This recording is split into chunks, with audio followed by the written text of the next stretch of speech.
Madam એક question છે તમને કે ઘણીવાર ઘણા બધા લોકો ઇન્ટરવ્યુમાં જતા હોય અને એવું જરૂરી નથી હોતું કે બધા જ લોકો એ જ ઇન્ટરવ્યુની અંદર એ જોબ માટે ફિટ બી હોય, રાઈટ ને? એવું હોતું નથી. અને કોઈ જગ્યાએ કોઈક એવા ટેકનિકલ એવા પ્રશ્નો આવી જાય અને એને કંઈ કદાચ ખબર હોય, નોલેજ હોય, ના હોય, કારણ કે અત્યારે દુનિયા એટલી ફાસ્ટ ચાલે છે કે ખબર જ ના પડે.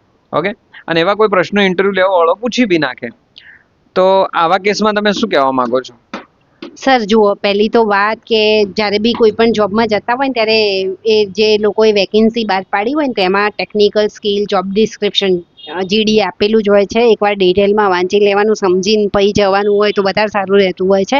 તમને ખ્યાલ હોય કે આ વસ્તુ આના માટે છે અને આપણે આ રીતે મારા બાજુમાં એ સ્કિલ છે કે નહીં એની બી વિશે બી ખબર પડી જતી હોય. એના ઇન્ટરવ્યૂ પાસ કરી શકીશ કે નહીં એ બી આઈડિયા જોઈ જતો હોય. બીજી રીતે એક એ રીતે બી થઈ શકતું હોય કે મતલબ મને બુક વાંચવાનો બહુ શોખ છે, તો મેં બહુ વર્ષો પહેલાં સુધામૂર્તિની બુક વાંચી હતી.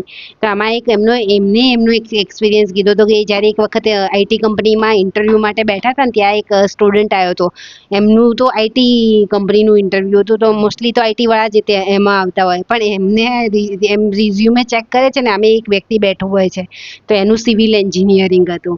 તો એમને પ્રશ્ન પૂછ્યો કે તારું તો સિવિલ એન્જિનિયરિંગ છે ને અહીંયા પ્રોગ્રામિંગ કરવાનું છે, તું કઈ રીતે કરી શકીશ?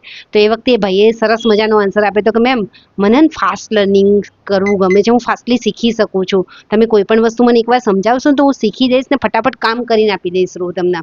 તો એનો કોન્ફિડન્સ રહ્યો ને એમને ગમી ગયો. તો એ ટેકનિકલ ટીમે મતલબ એ બધાએ હાયરિંગ કરી દીધું અને ધીમે ધીમે ભાઈ એ લેંગ્વેજ શીખતા બહુ ટાઈમ લાગતો હોય છે. એને 20 દિવસમાં કંઈ એમ સમથિંગ શીખી લીધું અને એ વખતે એમની કંપનીમાં બેસ્ટ પ્રોગ્રામર હતો. એટલે ઘણી વખત આપણે નહીં કહેતા કે ઇન્ટરવ્યૂમાં જઈએ અને આવા ટેકનિકલ પ્રશ્નો આવે પછી કોન્ફિડન્સ આપણો લો થઈ જતો હોય, પણ એ વખતે એવો બી આન્સર કરી શકીએ છીએ કે હું આ શીખી લઈશ, મને ફાઈ જશે અને મને શીખવું ગમે છે, નવી નવી વસ્તુ જાણવી ગમે છે અને હું આ કરી શકીશ. એટલે નહીં કે હું કરી શકીશ, I will do, I will, એટલે હું કરી શકીશ. તો આ કોન્ફિડન્સ છે ને એ ઘણો આગળ લઈ જતો હોય છે.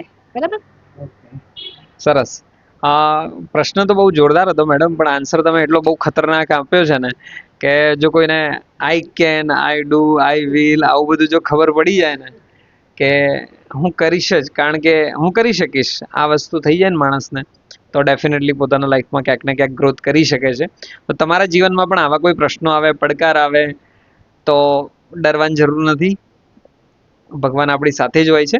પ્રયત્ન કરવાનો, ક્યાંક ને ક્યાંક સફળતા જરૂર મળે છે. મળીએ છીએ બીજા વિડીયોમાં બીજા કંઈક ટોપિક સાથે. Thank you.